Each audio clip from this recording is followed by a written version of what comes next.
3부 메타 vs 테슬라 휴머노이드 데이터 전쟁 1인칭 vs 3인칭의 미래 싸움. 자, 이제 정말 흥미진진한 주제로 넘어갈 시간이에요.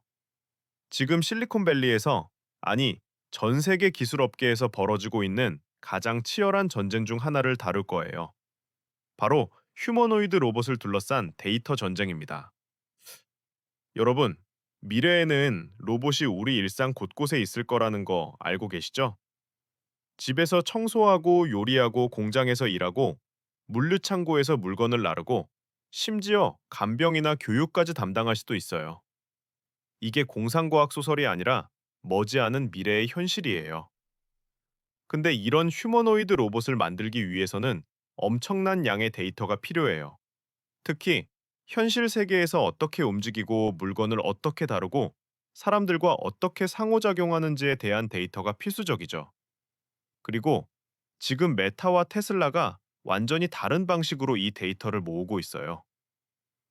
월스트리트 저널 WSJ가 이 이야기를 보도한 이후로 업계에서 정말 뜨거운 화두가 됐어요. 메타와 테슬라가 휴머노이드 로봇 전장에서 정면 충돌하고 있다는 거죠. 먼저 메타의 전략부터 볼까요? 메타는 정말 독특한 방법을 쓰고 있어요. 바로 AI 안경을 통한 1인칭 데이터 수집이에요. 을 대규모로 수집하고 있어요. 사용자들이 일상생활을 하면서 자연스럽게 만들어내는 1인칭 시점의 영상.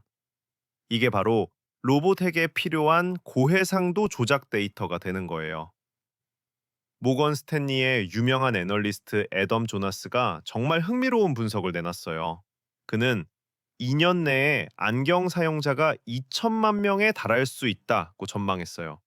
2천만 명이요. 그리고 이렇게 말했죠. 사용자들이 사실상 휴머노이드 아바타를 수십억 가지 시나리오로 훈련시키는 셈이다. 생각해보세요. 2천만 명이 하루에 몇 시간씩 안경을 쓰고 다니면서 일상생활을 한다고 쳐요. 아침에 일어나서 커피를 만들고, 출근하고, 일하고, 쇼핑하고, 요리하고, 운동하고, 이 모든 활동이 1인칭 시점으로 기록되는 거예요. 이건 정말 엄청난 양의 데이터예요. 그리고 이 데이터의 다양성이 정말 중요해요. 사람마다 다른 방식으로 행동하거든요. 어떤 사람은 오른손잡이고, 어떤 사람은 왼손잡이고, 어떤 사람은 빠르게 움직이고, 어떤 사람은 천천히 움직이고, 다양한 환경, 다양한 조명, 다양한 물건들, 이 모든 다양성이 AI 모델을 훈련시키는데 정말 중요해요. 메타는 프로젝트 아리아라는 연구 프로젝트도 진행하고 있어요. 이건 더 고급 버전의 AI 안경인데 더 많은 센서를 탑재하고 있죠. 깊이 센서, 시선 추적 센서, 그리고 고해상도 카메라들. 이런 장비로 수집한 데이터는 정말 상세하고 정확해요. 메타의 CTO, HTO 앤드류 보스워스는 정말 의미심장한 발언을 했어요. 항상 켜져 있는 AI는 로봇과 유사한 패키지다. 이게 무슨 뜻이냐면요.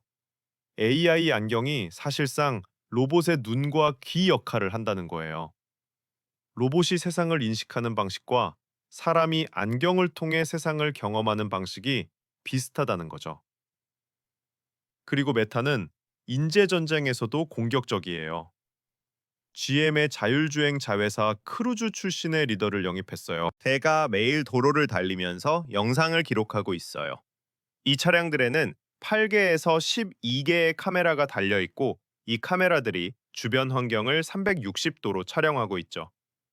이 데이터를 통해 테슬라는 세계 최고 수준의 비전 AI를 개발했어요.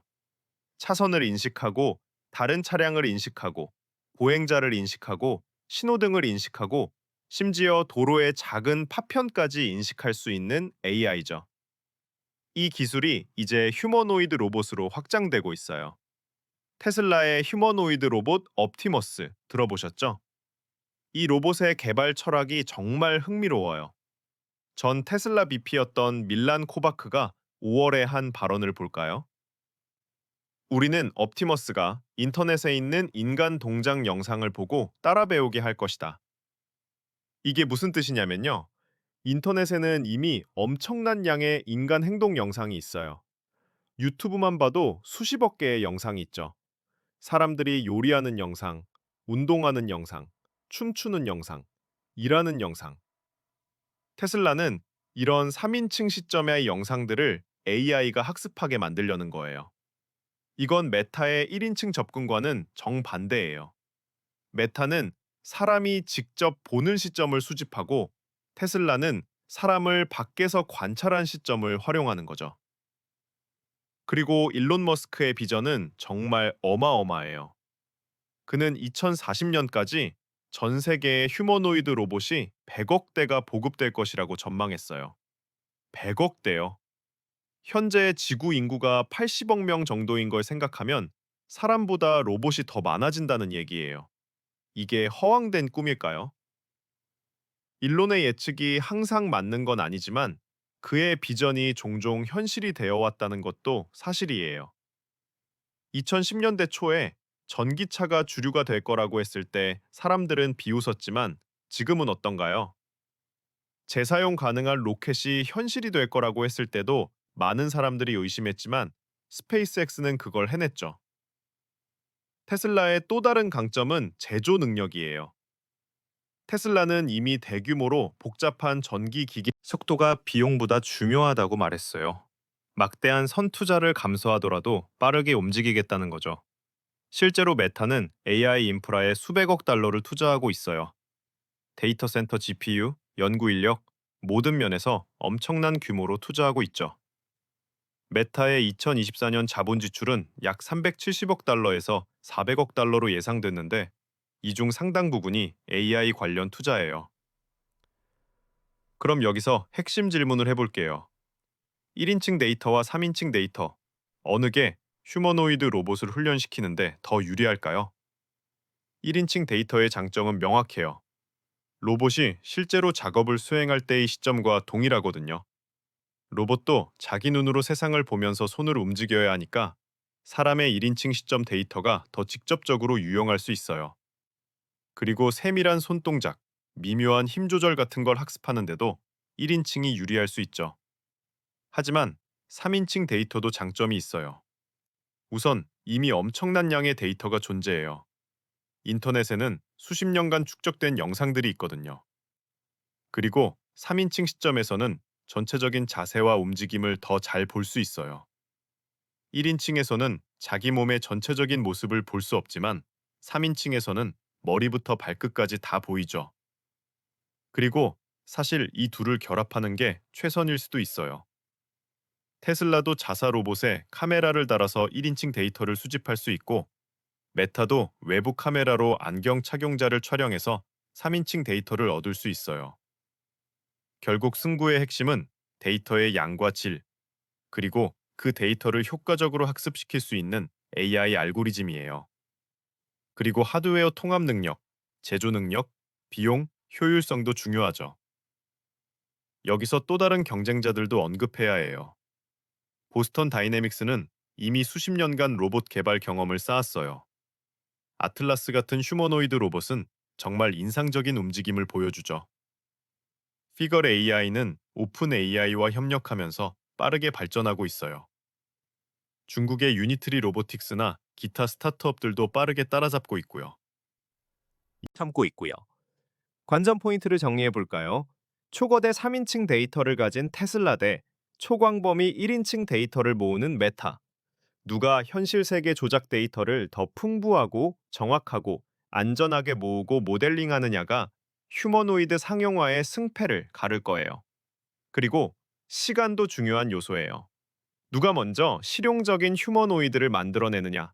첫 번째, 성공적인 제품이 시장을 선점하고 더 많은 데이터를 모을 수 있을 테니까요. 또 하나 생각해 볼 점은 윤리와 프라이버시예요. 메타의 AI 안경은 엄청난 프라이버시 우려를 불러일으켜요. 사람들이 동의 없이 촬영당할 수 있거든요. 이미 일부 공공장소에서는 이런 안경 착용이 금지되기도 했어요. 반면 테슬라의 접근법은 이미 공개된 영상을 활용하는 거니까 프라이버시 우려가 상대적으로 적죠. 규제도 중요한 변수예요. 각국 정부가 AI와 로봇에 대해 어떤 규제를 만들지에 따라 시장의 판도가 바뀔 수 있어요. 결국 이 전쟁은 단순히 두 회사의 경쟁이 아니에요. 이건 인류의 미래를 결정할 기술 경쟁이에요. 휴머노이드 로봇이 정말로 우리 일상에 들어온다면 그건 산업혁명 이후 가장 큰 변화가 될 거예요. 일자리, 경제, 사회 구조, 모든 게 바뀔 수 있어요. 그래서 이 싸움이 흥미진진한 거예요. 메타의 1인칭 데이터 전략이 승리할까요? 아니면 테슬라의 3인칭 대규모 스케일 전략이 승리할까요? 아니면 제3의 경쟁자가 완전히 다른 방식으로 시장을 장악할까요? 앞으로 몇 년이 정말 중요할 거예요. 2025년, 2026년, 2027년. 이 시기에 누가 먼저 실용적인 휴머노이드를 시장에 내놓느냐가 향후 수십 년의 판도를 결정할 테니까요. 여러분은 어떻게 생각하세요? 1인칭 메타가 이길까요? 3인칭 테슬라가 이길까요? 댓글로 의견 남겨주세요. 4부 TSLA 2026 전망 폭등할까? 폭락할까? 핵심 변수 3가지 총정리. 어느 정도 반등해서 연초 대비 플러스 13%를 기록하고 있어요. 연체대그 연초 대비 수익률이 플러스로 돌아선 거죠. 시가총액을 보면 1조 5천억 달러예요. 우리나라 돈으로 약 2천조 원이 넘는 어마어마한 규모죠. 이게 얼마나 큰 숫자인지 감이 안 오실 수도 있는데 전 세계 자동차 회사들을 다 합쳐도 테슬라 시총에 못 미칠 정도예요. 도요타, 폭스바겐, GM, 포드, 현대차 다 합쳐도요. 52주 기준으로 최저가는 212달러 11센트였고 최고가는 488달러 54센트였어요. 최저점에서 최고점까지 차이가 2배가 넘네요. 이 변동성이 얼마나 큰지 보이시죠? 거래량도 엄청나요. 매일 수천만 주에서 억 단위로 거래되고 있어요. 그만큼 관심이 많고 의견 대립도 극단적이라는 뜻이에요. 테슬라를 보는 시각은 정말 극과 극이에요. 어떤 사람들은 테슬라는 단순한 자동차 회사가 아니라 기술 회사이고 미래 가치는 무한하다고 말해요. 반면 어떤 사람들은 테슬라는 과대평가됐고 밸류에이션이 말이 안 된다고 해요. 누구 말이 맞을까요? 2026년에는 어떻게 될까요? 총 마진을 보면 17.48%예요. 이건 자동차 업계에서는 상당히 높은 편이에요. 전통 자동차 회사들의 총 마진이 보통 10% 내외인 걸 생각하면 테슬라의 수익성이 상당히 좋다는 걸 알 수 있죠. 물론 예전에는 20%를 넘기도 했는데 최근 가격이나 경쟁 때문에 조금 줄어든 상태예요. 자, 이제 2026년 TSLA를 좌우할 핵심 변수 3가지를 깊이 있게 파헤쳐 볼게요. 첫 번째 변수, 슈퍼 호재 로봇 택시. 이건 진짜 게임 체인저가 될 수 있는 변수예요. 테슬라의 로봇 택시 서비스가 본격화되면 회사의 가치 평가 자체가 완전히 바뀔 수 있거든요. 현재 상황을 볼까요? 테슬라는 텍사스 오스틴에서 로보택시 파일럿 프로그램을 시작했어요. 그리고 개인 차량 소유의 필요성도 줄어들어요. 왜 차를 사서 주차 걱정하고 유지비 내면서 가지고 있어요. 필요할 때 로보택시를 부르면 몇 분 안에 오는데. 특히 도시에서는 차 소유가 점점 줄어들 수 있어요. 테슬라의 장점은 뭘까요? 이미 수백만 대의 차량이 도로를 달리면서 데이터를 모으고 있다는 거예요. FSD 완전 자율주행 소프트웨어를 계속 개선하고 있고요. 그리고 제조 능력도 있어요. 로보택시용 차량을 대량으로 생산할 수 있죠. 사이버캡이라는 전용 로보택시 차량도 공개했고요. 근데 여기에는 위험 요소도 많아요. 규제가 가장 큰 장애물이에요. 각국 정부가 무인 자율주행을 허용할까요? 안전성이 충분히 입증되어야 하는데 이게 쉽지 않아요. 사고가 한 번이라도 크게 나면 규제가 엄청 강화될 수 있어요. 경쟁도 치열해요. 웨이모는 이미 샌프란시스코와 피닉스에서 완전 무인 로보택시 서비스를 운영하고 있어요. 중국의 바이두도 로보택시 서비스를 빠르게 확장하고 있고요. 테슬라가 선두주자가 아니라는 거죠. 그리고 기술적 완성도도 아직 의문이에요. 테슬라의 FSD는 많이 발전했지만 여전히 인간의 개입이 필요한 순간들이 있어요. 완전 무인으로 가기까지는 아직 갈 길이 남았죠. 하지만 정말 만약에 테슬라가 이걸 성공시킨다면 그건 정말 게임 체인저예요. 댄 아이브스나 캐시우드의 전망이 현실이 될 수도 있어요. 두 번째 변수, 역풍 보조금과 크레딧 소멸 압력. 이건 테슬라에게 정말 큰 역풍이 될 수 있는 변수예요. 미국 정부의 전기차 정책 변화가 테슬라에 직접적인 영향을 미칠 수 있거든요. 먼저 EV 세액 공제 얘기부터 해볼까요? 미국에서는 그동안 전기차를 구매하면 최대 7,500달러의 세액 공제를 받을 수 있었어요. 우리나라 돈으로 약 1,000만 원이에요. 이게 정말 큰 금액이죠. 5만 달러짜리 전기차가 사실상 42,500달러가 되는 거니까 구매 이루거나 아예 포기할 수 있어요. 물론 테슬라는 우리는 세액 공제 없이도 경쟁력 있다고 주장해요. 실제로 테슬라 차량들의 총 소유 비용은 이미 많은 내연기관 차들보다 낮아요. 전기 요금이 휘발유보다 저렴하고 유지 보수 비용도 적으니까요. 그리고 테슬라는 가격을 계속 낮춰왔어요. 모델 3나 모델 Y의 가격이 몇 년 전보다 훨씬 저렴해졌죠. 근데 문제는 심리적 효과예요. 소비자들은 당장의 구매 가격에 민감해요. 앞으로 10년간 유지비가 얼마 절약된다는 것보다 당장 7,500달러를 덜 내는 게 더 크게 와닿거든요. 그리고 규제 크레딧 문제도 있어요. 여러분, 규제 크레딧이 뭔지 아세요? 미국이나 유럽, 중국 같은 나라에서는 자동차 제조사들에게 일정 비율 이상의 무공해 차량을 팔도록 의무화하고 있어요. 만약 그 비율을 못 채우면 크레딧을 사야 해요. 반대로 전기차를 많이 파는 회사는 크레딧이 남으니까 그걸 팔 수 있죠. 테슬라는 100% 전기차 회사니까 크레딧이 엄청 많이 남아요. 이걸 GM이나 포드 같은 전통 자동차 회사들에게 팔아서 돈을 벌어왔어요. 실제로 테슬라의 분기 실적을 보면 규제 크레딧 수익이 꽤 큰 비중을 차지해요. 어떤 분기에는 이게 순이익의 상당 부분을 차지하기도 했죠. 근데 앞으로는 이 크레딧의 가치가 하락할 가능성이 있어요. 왜냐면 다른 자동차 회사들도 전기차를 많이 출시하고 있거든요. GM도 전기차 라인업을 확대하고 있고 포드도 F150 라이트닝 같은 전기 트럭을 내놨어요. 폭스바겐은 ID 시리즈로 공격적으로 밀고 있고요.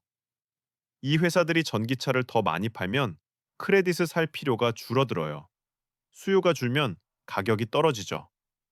테슬라의 고마진 보조 수익원이 약화되는 거예요. 실제로 최근 몇 분기 동안 규제 크레딧 수익이 조금씩 줄어드는 추세예요. 아직은 유의미한 수준이지만 장기적으로는 이 수익원에 의존할 수 없어요. 그럼 테슬라는 어떻게 대응할까요? 결국 차량 판매 자체에서 더 많은 수익 는 거죠. 물론 이건 여러 요인이 복합적으로 작용한 결과예요. 사이버트럭 생산 램프업 지연, 모델 3 하일랜드 전환 시기의 공백, 거시경제 환경 악화 등등. 근데 시장은 성장을 원해요. 특히 테슬라 같은 고밸류에이션 주식은 지속적인 성장을 입증해야 해요. 판매가 줄어든다는 건 정말 나쁜 시그널이죠. 경쟁 심화도 문제예요. 전기차 시장에 진입하는 업체들이 점점 늘어나고 있어요. 전통 자동차 회사들뿐만 아니라 중국의 신생 업체들, 심지어 애플도 한때 전기차 개발을 검토했었죠. 이렇게 경쟁이 치열해지면 가격 압박, 마진 압박이 계속될 수밖에 없어요. 이런 역통들이 2026년 테슬라 주가에 어떤 영향을 미칠까요? 만약 실적이 기대에 못 미치면 주가는 크게 조정받을 수 있어요. 특히 현재의 높은 밸류에이션을 고려하면 실적 부진은 가혹하게 처벌받을 거예요. 세 번째 변수, 하단을 받쳐줄 새로운 성장 동력들.